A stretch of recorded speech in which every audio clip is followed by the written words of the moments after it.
You cannot be on a platform spewing hateful rhetoric, misinformation on purpose. We are proud to announce that Trump, yes, big homie Trump, is back on Twitter. Now, this can either go one or two ways. Okay, check this out. Either this is going to be good for Democrats or it's going to be good for Republicans. Let's go ahead and get that out real quick, okay? Trump cannot control his mouth. I'm guessing he's going to go on Twitter and say some crazy things. And it's going to be destruction for the Republican Party. Now, let's see what Buddy Ben Shapiro has to say about this. Oh, this is going to be fun. Over the weekend, Elon Musk did a public poll of people at Twitter, followers at Twitter, who should Donald Trump be allowed back on the service or not? And like 51 to 49, it went that Trump should be allowed back on the service. Now, was Elon Musk not going to allow Donald Trump back on the service if the votes had come in against Donald Trump? I have significant doubts. I think that Musk was going to let Trump back on Twitter. He's a presidential candidate. He shouldn't have banned from Twitter in the first place. Musk has a broader... First off, that doesn't mean anything. That doesn't mean anything at all. Oh, he was a presidential candidate. What? So, if you break rules and those rules that you've broken requires you to get off a platform permanently, that means permanently. You're nobody special because you're president. You're just like the janitor at Walmart. You're nobody special, especially Donald Trump. Come on. I mean, come on. So to me, that's where like, oh, he was the former president. Who cares? Okay, you broke the rules, all right? Rich folks, celebrities don't get a pass on anything. They regular folks like us. Reinstated on Twitter, making good on his promise to lift the ban on the former president, who had been banished for violating the platform's rules against inciting violence. Now, again, that was always unbelievable that he had been banned for inciting violence, considering he did not call for violence. I know the left has been continually struggling with this, but Donald Trump saying bad things between November 4th and January 6th did not actually mean that he was, quote unquote, inciting violence. To incite violence, you have to say, I wish for you to go and harm this person. It is not enough for you to say that person is doing something wrong. I don't like what that person is doing and we should protest. Okay. Time out. Okay. Time the hell out. Okay. Get out of the comment section. Stop typing right now and take a listen. Okay.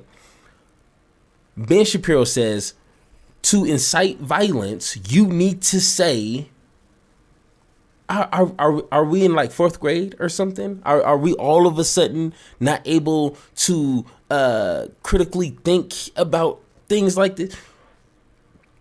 You obviously can incite violence on someone or a group of people, whoever you want, without literally saying, I want people to attack this person, or I want people to attack these group of people. Obviously, and sadly enough, this is what happened to the nightclub in Colorado Springs. This is exactly what happened. You know, like that TikTok little, I mean, I'm not on TikTok, so I don't really know, but you know how, say you're from Colorado without saying you're from Colorado. You know, they got the Colorado hat, the jersey, the Bronco, little examples like that. How do you incite violence without literally saying incite violence? That's pretty common. And once we get into the next segment, we're going to talk about that. But once again, this guy right here, that's being disingenuous 101 right there. Pretend like you're oblivious to everything. Pretend like things are just black and white. You know what I'm saying? Yes or no, right or wrong. Like, no, come on, be a little smarter. He's supposed to be the smart one. Out of all the grifters on the Republican side, he's supposed to be the smart one. And right now he's pretending to be stupid for his stupid followers. Simple. Incitement is a very high legal standard. Does that mean that, again, I can not like a lot of things. I don't like a lot of what the left says. I'm not going to blame Barack Obama for police officers getting shot in Dallas. I'm not going to blame Bernie Sanders for Congress people getting shot in Virginia. We're not talking about things you don't like. We're not talking about, I don't like cheeseburgers, and all of a sudden, McDonald's is getting shot up. That's obviously not what we're talking about. We're talking about demonizing and like side attacking. You know what I'm saying? Throwing those side shots to a group of people or to some... Bro, come on. Gee. That's not the way this works. But the left will. And so the idea is that Donald Trump being on Twitter is a great danger to everyone. Musk had posted a Twitter poll on Friday asking users to weigh in on whether Trump should be allowed to return. Late on Saturday, the tech billionaire tweeted that based on the results of the poll, the people have spoken, Trump will be reinstated. As of Saturday night, Trump's account was live on the platform. Now, whether Trump decides to come back is another question because Trump decided to sink some of his money, not too much, but some of his money into Truth Social. Truth Social does not have a huge user base. It has a fairly small user. Yeah, once Trump leaves Truth Social or whatever the hell it's called, that platform is a wrap. That's another platform that they're going to sell to Kanye West for sure. Be like, hey, Kanye, you can merge these two platforms together and you'll have a huge platform. Like, they'll tell him something stupid and he'll buy it. User base, but if Trump starts tweeting on Twitter, it basically kills Truth Social. So Trump made a statement saying he is not coming back to Twitter. I cannot imagine that that's going to be true, considering that over at Truth Social, he has like 5 million followers, and on Twitter, after being reinstated for like a day, he has 70 million or something. Truth Social is through the roof. It's doing phenomenally well. Truth Social has been very, very powerful, very, very strong. And I'll be staying there, but I hear we're getting a big vote to also go back on Twitter. I don't see it because I don't see any reason for it. Okay, so he says there's no reason for him to go back on Twitter because Truth Social is such a massive success. Not true, but he is it. But bottom line is, it's the left's reaction. Whoa, Ben, come on, that's your boy. Why you gotta throw him under the bus like that? You know what I'm saying? Like, rich folks are supposed to look like they're failing, but in reality, they're winning. Just like Elon Musk when he overbought Twitter, and people are pretending like he's such a genius. And oh my God, come on, man, come on. That's really telling right here. Get some more on this in just 1 second. First, no, I will not.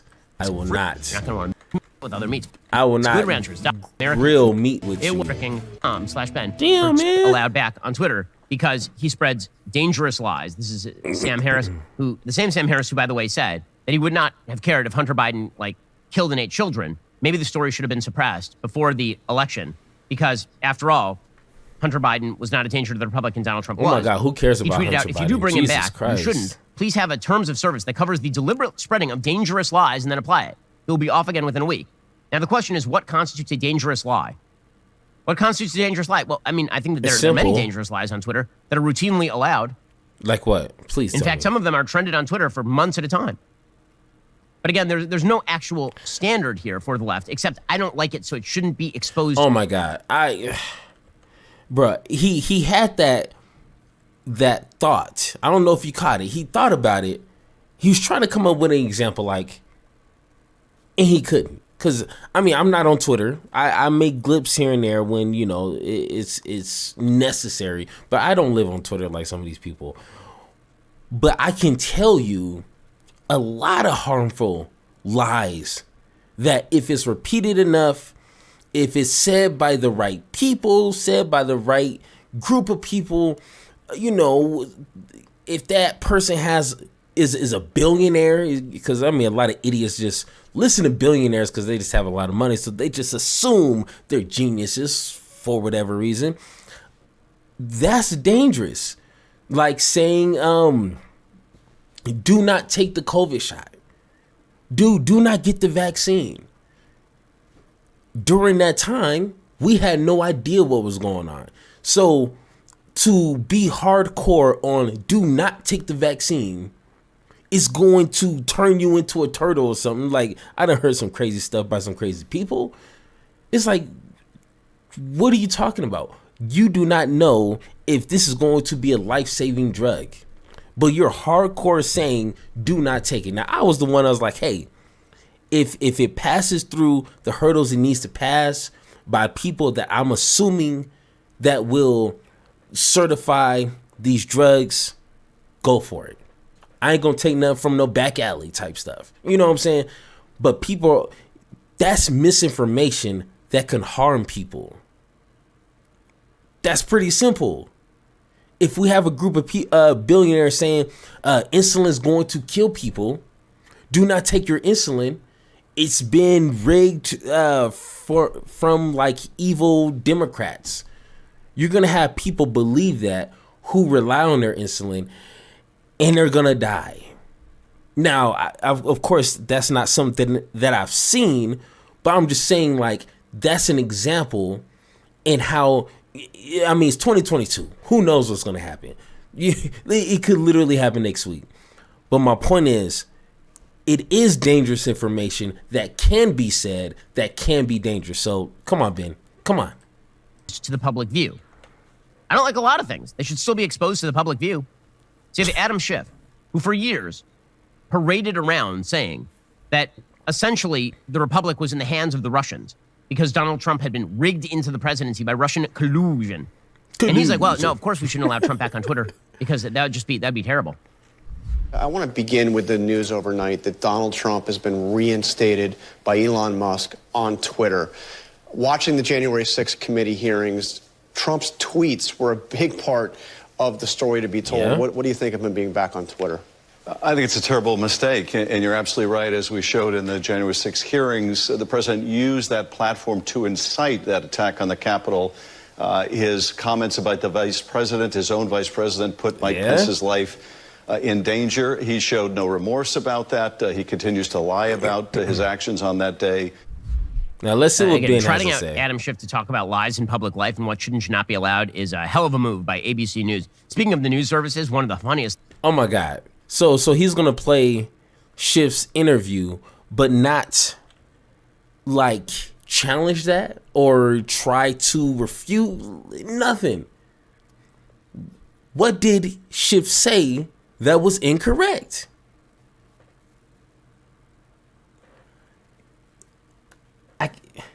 I can't hear you. Exactly. It's weird. Like he played that and just like, all right, let's go to the next talking point. Things that CBS News over the weekend had said that they were going to halt activity on Twitter because of quote unquote security concerns. They said after pausing for much of the weekend to assess the security concerns, CBS News and Stations is resuming its activity on Twitter as we continue to monitor the situation. So they stayed off of Twitter for a grand total of less than 40 hours. They were like, wow, Twitter is not a safe place. It's not a safe place. And 40 hours later, like, man, we still got to get some clicks. So maybe we should go back on Twitter. And this is the stupid game that we are supposed to believe they play, is that there's some sort of principle here. There is no principle. There really isn't. It is just a matter of, can we somehow pressure people into silencing opinions that we don't like? And that really is a danger to the republic. See, the thing is this. There are people who are dangerous to human beings. Those people typically have a lot of red flags attached to them. A normal person who follows politics, I mean like a sane and rational person who follows politics, typically does not pick up guns and go start murdering random people at a gay club. That's not what a normal person does. Obviously. Normal people do not go and shoot up schools. Normal people do not go and shoot up the Walmart. Almost always. In fact, I would venture to say, in every case I know of, publicly, except for one, the Las Vegas massacre, where we still don't know what the hell happened there, every single other mass shooting that we know of involves a person with violent tendencies who is known to police before. This is an easier pattern to spot and cull than it is to actually say entire broad-scale political movements that represent half the country are responsible for extremists who attach themselves to the movements, and then to the violent extremists who attach themselves to the extremists. And yet, the left is using what's happening out here to go after this. And that's the whole shtick. That's the whole shtick. And That's the whole shtick. Okay, whoa. All right. Before we get into the next segment, because Ben Shapiro kind of leaked and spoiled what's my next segment is, but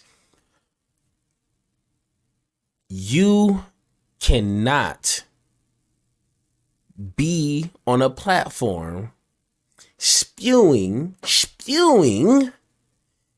hate hateful rhetoric, misinformation on purpose.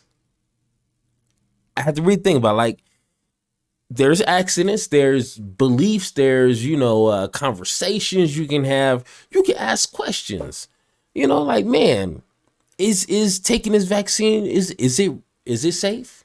Let's have a conversation. Who's running it? Who's doing the testing? Who's approving it? You can ask questions. I'm not saying that you can have opinions. I done spoke to a lot of people, especially when COVID was hitting. Hey, what do you feel about? How do you feel about the? Some people's like, nah, I don't trust it. That's your opinion. Hey, you trust it? Cool, that's your opinion. But once, and this takes accountability. If somebody with 13 followers on Twitter says, I do not trust the vaccine, it is made from China, and China started the flu, so now they're trying to kill more people by having them think that this is the actual, stuff to cure COVID. No one's going to listen to me because, 13 followers is probably half of his family, some of his friends. But if you have millions of followers, millions of people that listen to you, when you tweet the topic of Twitter for the whole day, you have to understand your words have power, and you can't just, it sounds unfair, you know what I'm saying? Because everybody is the same, everybody's human, but you got to understand, you're in a spotlight. People latch on to themselves, to celebrities. People will fight for their idols, people they look up to. You know what I'm saying? You say something crazy about Dr. West, I'm going to say something. You know what I'm saying? Because I respect and love Dr. Cornel West that much. You know what I'm saying? So I understand how people latch on to every single word people say. So if Trump goes on there and says Mexicans are going to rape your wives, and Matt Walsh says trans people are going to kidnap your kids and turn them into drag princesses or whatever, people are going to listen to you a lot harder than a person with 13 followers. Come on. And you don't know who's listening to you. You don't know you have million of regular sane people who don't want to face the consequences of killing people. You don't know that. All you see is 13 million subscribers. That's all you see. Half of that could be psychos. You don't know that. So you have to just have a little accountability, have a little awareness of the power and the influential power that you have on these platforms. And we can save us tons of time and lives, possibly.